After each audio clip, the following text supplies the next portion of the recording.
inaan beer falano aan ku baahi baxne biyo waa la helaa. shirka wadatashiga horumarinta qaranka sagaalaad oo 3 maalmood ee la soo dhaafay ka soconayay magaalada Dhuusamareeb ayaa maanta gabagabadii munaasabadda waxaa nasiib u yeeshay inay ka soo qayb galaan laamaha fulinta iyo sharci dejinta maamulka Galmudug.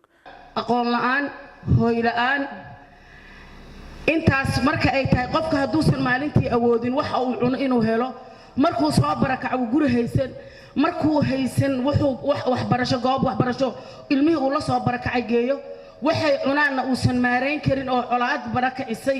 dhisida kaabayaasha dhaqaalaha dekada Hobyo, wadooyinka isku xira Gaalkacyo ilaa iyo Galmudug meesheeda ay ku dhamaato ilaa ay Hirshabelle intaan galayna Beledweyne iyo deegaanada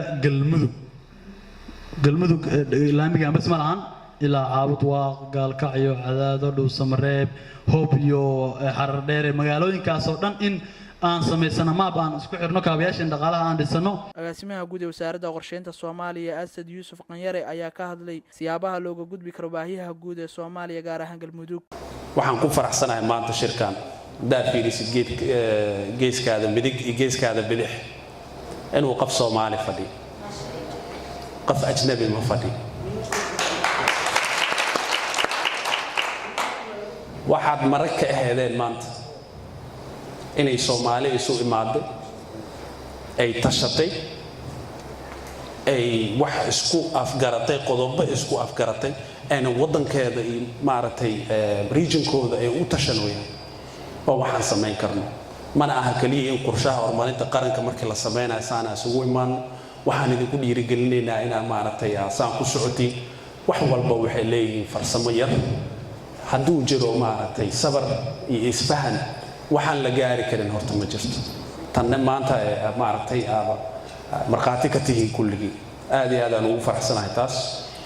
qorshahan waa qorshaha koowaad oo ay Soomaali sameynayso burburka kadib.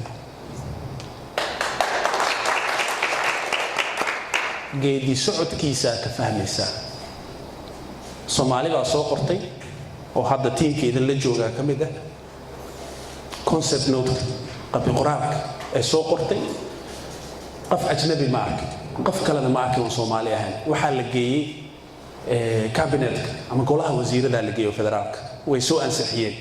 ugu dambeyn waxaa shirka soo xiray khudbadna ka jeediyay gudoomiyaha baarlamaanka Galmudug. marka aan wax qabsano aan shaqaysano aan isku tashano aan iskaalmeysano far kaligeeda fool ma dhaqda cartu waxay tiraa al yadul waahid la tusafiq gacan kaligeeda ma sacbiso ya laakiin gacmo wada jir ay ku gooyaan Soomaalida ku mahmaada aan isqabsano aan shaqaysano aan maarada ka kaaftoono tuugsiga iyo shaxaadka aan raadinayno aan ka kaaftoono. aad iyo aad u mahadsantiin waxaan mahad celinayaa tiimka nooga yimid oo martida noo ah in kastoo marti ahayna dalka iska leeyahay ayaga dawladda federaalka. محمد مع أحمد محمد قدر RTN TV في Dhuusamareeb.